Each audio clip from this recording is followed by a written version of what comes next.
sila sa makapagpigil sa amin sa baha na sinsira.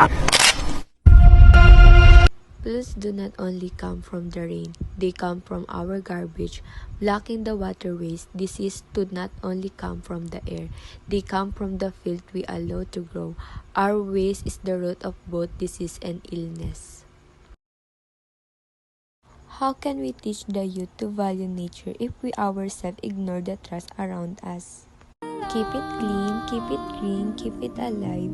This is not just a message, it is responsibility for us, the youth. Every day, we see trash on the streets, plastic in the ocean, and trees being cut down. But we also know that we can make a difference.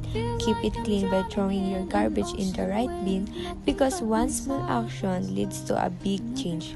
Keep it green by planting trees, protecting gardens, and caring for the plants that give us life. Keep it alive by saving water, saving energy, and saving no to wasteful habits. My fellow youth, listen carefully. We are the youth, and we are the strength. We are the future. We are the youth, we are the strength, and we are the future. How many times have we been told, you are the hope of the nation? We are the hope, yes, but hope means it's nothing if we can do nothing. Hope means nothing if we do not care. Hope means nothing if we do not begin today. Look around you, the world is changing. Our environment is suffering, our communities are struggling, our people are waiting, and the question, will youth stand still? Will the youth just stay silent, or will the youth rise? Rise with courage, rise with unity, rise with purpose. Because when the youth rise, change begins.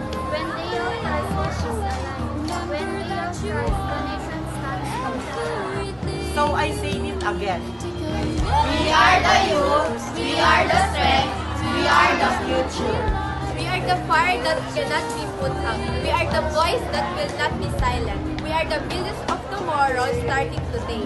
My fellow youth, our time is not tomorrow. Our time is not someday. Our time is now. Now is the moment to care, now is the moment to act. Now is the moment to change the world. And together we will say it proudly, loudly, and bravely.